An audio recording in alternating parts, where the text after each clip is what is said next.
Bonjour mesdames et messieurs, je suis tout à fait ravi de vous retrouver dans cette nouvelle édition de votre émission semi-hebdomadaire Tour du Monde édition Afrique. Comme vous savez, pendant cette édition, on essaye de jeter un coup d'œil sur les grands efforts déployés par l'Égypte sur la scène afin de développer de plus en plus le continent africain, notre profondeur stratégique bien sûr. Et bien sûr, nous allons commencer cette nouvelle tournée dans le monde africain par les activités présidentielles qui ont été faites pendant les, si je peux dire, en marge de réunion de l'Assemblée générale des Nations Unies à New York.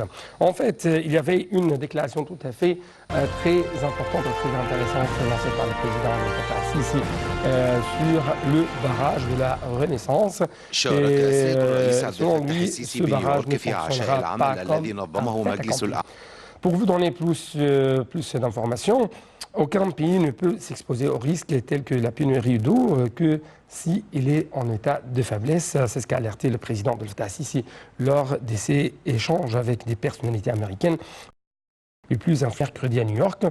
Il a évoqué le cas d'Irak qui jouissait de près de 100 milliards de mètres cubes d'eau annuellement, tandis qu'actuellement, on a seulement 30 milliards. Ici, c'est en outre affirmé que l'Égypte ne s'oppose pas aux exigences de développement en Éthiopie, mais bien tout à fait au contraire. Elle est pour le développement, il ne s'oppose nullement à la construction des barrages, mais que cela ne doit pas nuire aux intérêts de l'Égypte. Le chef de l'État de rappeler qu'en 2011, l'État égyptien était affaibli, ce qui avait permis à l'époque la construction de ce barrage de la Renaissance. Et selon lui, on devait passer à l'époque par le dialogue et les négociations avec l'Éthiopie pour parvenir à un accord. D'autre part, selon lui, toujours, le barrage éthiopien ne va pas fonctionner par le fait accompli. Il a même affirmé que l'Égypte a le Nil comme une source principale et unique d'eau. Il a également alerté que le désert occupe 95% de la superficie de l'Égypte et que porter atteinte à notre part d'eau du Nil aura des répercussions dévastatrices sur les Égyptiens, selon le président Abdel Fattah al-Sisi. D'autre part, on trouve que le président Abdel Fattah al-Sisi a souligné l'importance de la réconciliation entre le Kenya et le Djibouti. C'était lors d'un sommet tripartite ayant réuni à New York ici les présidents djiboutien Ismaël Omar Guelleh et kenyan Uhuru Kenyatta, et ce à la demande de et du Kenya, et même dans le cadre de la présidence égyptienne de l'Union africaine et des relations particulières entre l'Égypte et chacun des deux pays. Pour leur part, les présidents djiboutiens et kenyans ont loué les relations entre l'Égypte et leur pays. Selon le porte-parole de la présidence, le sommet a porté sur la poursuite de la coordination à la lumière des défis auxquels est confrontée l'Afrique de l'Est et l'importance de conjuguer les efforts pour lutter contre le terrorisme, réaliser le développement et le bien-être des peuples de la région. Le ministre égyptien des Affaires étrangères, M. Sameh Shoukry, a eu une rencontre avec son homologue sud-soudanaise à New York, lors de laquelle les deux parties ont étudié les moyens de renforcer les relations bilatérales entre les deux pays et les questions d'intérêt commun. M. Shoukry a affirmé l'intérêt qu'accorde l'Égypte au renforcement de la coopération avec la partie sud-soudanaise en matière de renforcement des capacités à la lumière du rôle joué par l'Agence égyptienne de partenariat pour le développement. La ministre sud-soudanaise a pour sa part manifesté l'estime de son pays quant au rôle de l'Égypte, appuyant son pays, appuyant même la stabilité dans la région, mettant l'accent sur le renforcement de relations de coopération plutôt avec l'Égypte dans la prochaine période.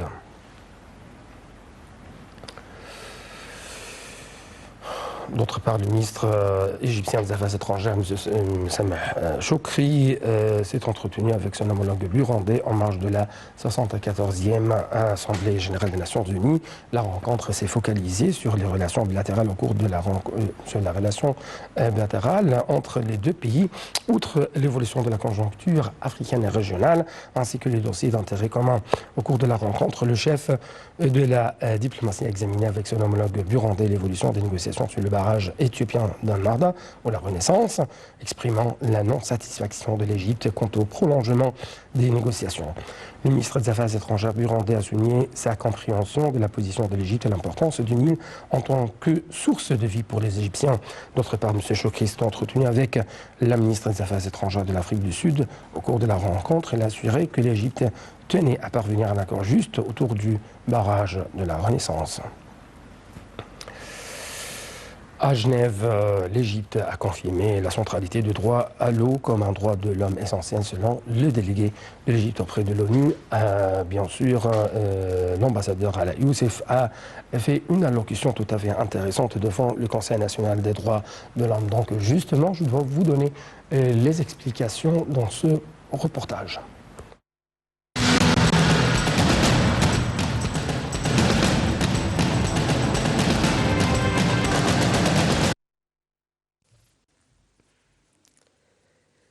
L'Égypte confirme la centralité du droit à l'eau comme un droit de l'homme essentiel, selon le délégué de l'Égypte auprès de l'ONU à Genève, l'ambassadeur Ala Youssef. Dans son allocution devant le Conseil national des droits de l'homme, M. Youssef a qualifié d'inacceptable l'exploitation non durable des ressources en eau de manière à en priver d'autres parties, notamment à la lumière de la pénurie croissante d'eau dans le monde entier. L'ambassadeur a demandé une évaluation précise des conséquences écologiques, sociales et économiques des grands projets de développement réalisés par les États sur le cours des fleuves internationaux traversant leur territoire. Il a appelé à ne pas négliger les effets des grands projets menés par les États sur les cours des rivières transfrontalières, notamment en présence du phénomène du changement climatique. Le délégué a demandé la responsabilisation des grandes entreprises qui réalisent ces projets en ignorant les études évoquant leurs effets négatifs.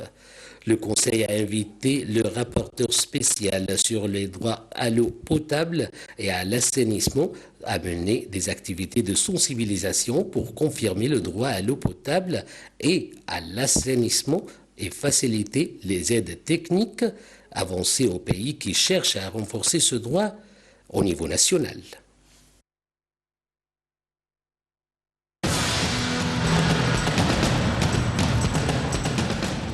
Le secrétaire général de la Ligue arabe a abrité pendant 3 jours les travaux de la conférence sur l'investissement arabo-africain et la coopération internationale. La conférence était tenue sous la devise « L'Égypte, c'est le chemin vers l'Afrique ». Donc plus d'explications dans ce prochain reportage.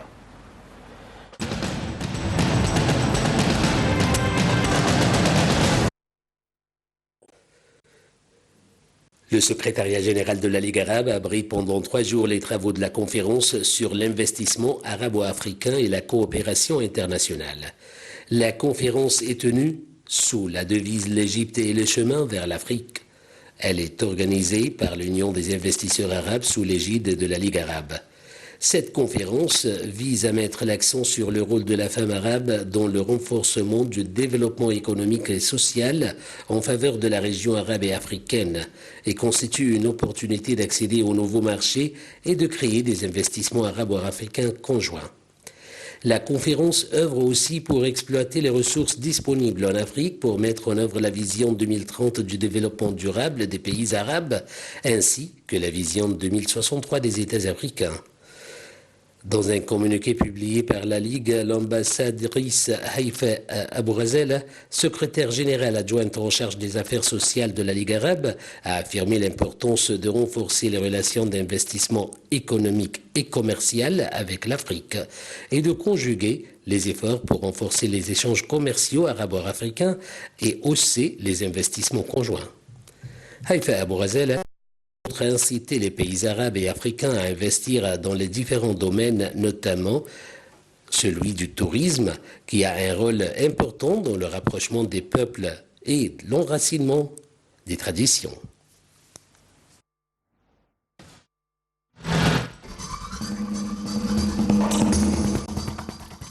Donc très rapidement, nous devons jeter un coup d'œil sur ce prochain reportage qui va vous donner plus d'informations sur ce qui concerne la NASA et qui a baptisé un astéroïde récemment découvert en l'honneur du scientifique égyptien de renommée internationale Farouk El-Bez, et cela en reconnaissance de ses contributions scientifiques exceptionnelles.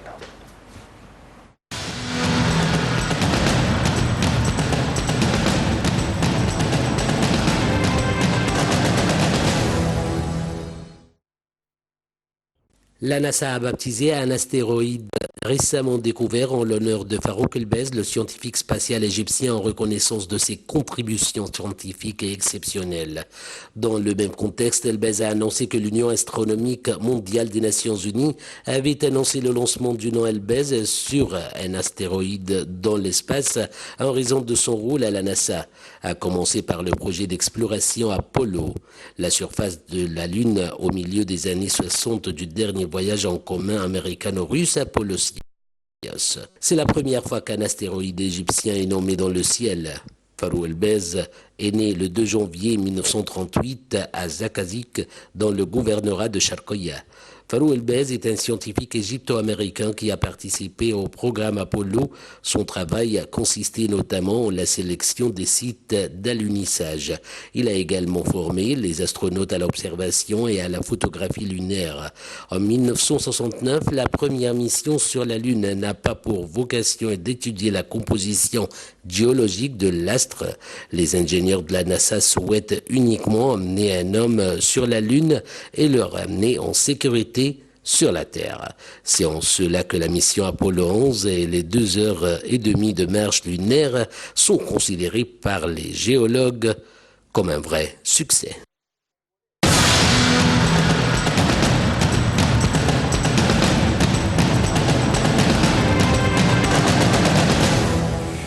Donc l'Égypte, c'est le chemin vers l'Afrique, c'est le grand titre, la grande ligne donnée, bien sûr, à une conférence très intéressante qui a été tenue ici en Égypte pendant 3 jours sur les investissements arabo-africains sous les Ligue arabe. Donc, pour avoir plus d'explications, nous avons en ligne de l'Antenne internationale le journaliste congolais, monsieur Joseph Kitete, qui va nous parler, bien sûr, un peu plus de ce sujet tout à fait intéressant. Monsieur Kitete, vous êtes toujours le bienvenu sur l'Antenne internationale. Voilà, monsieur le journaliste. Oui. Je vous remercie parce que moi, je suis parmi les journalistes qui ont lutté. Je suis à la radio égyptienne depuis les années 60. Oui. Oui, je sais. Parcouru. Oui.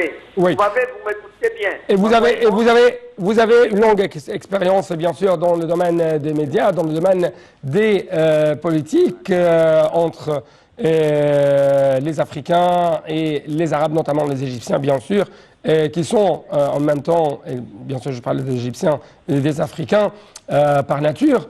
Donc, permettez-moi de vous poser cette question. Comment vous avez lu cette conférence sur l'investissement conjoint entre les Arabes et les Africains? Voilà, la lutte du développement et des échanges entre les Arabes et les Africains ont débuté les années 70, après l'indépendance des pays africains. Oui. L'Égypte jouait le rôle des pionniers, parce que c'est l'Égypte qui soutenait la lutte pour la libération du peuple africain. Oui. Et après la lutte pour la libération du peuple africain, l'Égypte devait maintenant conduire des Africains pour le développement économique, socio-économique, comme on le dit. À partir de ce moment-là, comme les pays africains avaient besoin de se donner la main avec les pays arabes, parce que vous savez très bien que l'Égypte aussi avait un combat pour libérer ses territoires. Il avait aussi besoin des pays africains pour lui apporter une assistance. C'est pourquoi l'Égypte avait créé, dans les années 70, les fonds égyptiens pour le développement et des échanges entre l'Égypte et des pays africains, qui est là sous, donc géré par le ministère des Affaires étrangères. Oui. Ce n'est pas fini. Ils sont partis jusqu'à la création des banques arabo-africaines, qui a eu siège comme à Khartoum, je pense. Oui. C'était le début de cette longue marche. Et l'Égypte a fait beaucoup contribuer pour que cette banque soit là, pour que les pays arabes puissent investir pour le développement des infrastructures et des échanges dans les pays africains. Donc vous trouvez qu'auparavant, le rôle de l'Égypte, c'était la libération des pays africains. Actuellement, c'est le développement et la coopération avec les pays africains et faire une sorte de partenariat, non seulement avec les Arabes, mais avec les partenaires internationaux pour mener aux intérêts des Africains. Et actuellement, on parle... Oui. C'est très cohérent. parce que l'Égypte joue toujours le rôle d'intermédiaire. Parce que le siège de la Ligue arabe, moi je voulais toujours parler de l'histoire parce qu'il y a des jeunes qui ne comprennent pas ce qui se passe. Ils voient tout ce qui vient aujourd'hui mais ne savent pas d'où provient.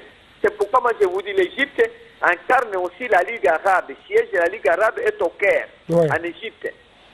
C'est pourquoi que le rôle de l'Égypte est d'assainir les relations entre l'Égypte et les pays africains, comme le siège est ici au Caire. Donc nous avons créé, comme je viens de vous dire, l'Égypte avait créé pour développer ses échanges avec l'Afrique, d'abord les fonds égyptiens pour les échanges économiques et commerciaux entre l'Égypte et les pays africains. Après ça, on a lutté pour créer maintenant la banque arabo-africaine. Que ces échanges puissent prendre des liens, afin que les pays arabes puissent complètement aider ces pays. Nous allons voir que la majorité des pays arabes a accepté et la banque arabo-africaine existe dans tous les pays où les projets ont été acceptés. Donc il y a eu des conférences et des colloques avec justement l'organisation des États africaines qui est là, qui devait continuer cette affaire. Alors, pour que ça pourrait aussi bien marcher, on a créé aussi, au sein de cette, il y a une banque BAD, Banque africaine pour le développement.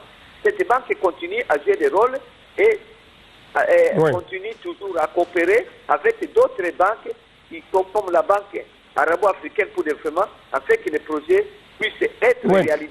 Actuellement, on parle d'un triangle tout à fait très intéressant. C'est bien sûr cette coopération conjointe, les Arabes, avec leurs cadres, leurs expertises, leurs expériences, la technologie internationale et les ressources africaines.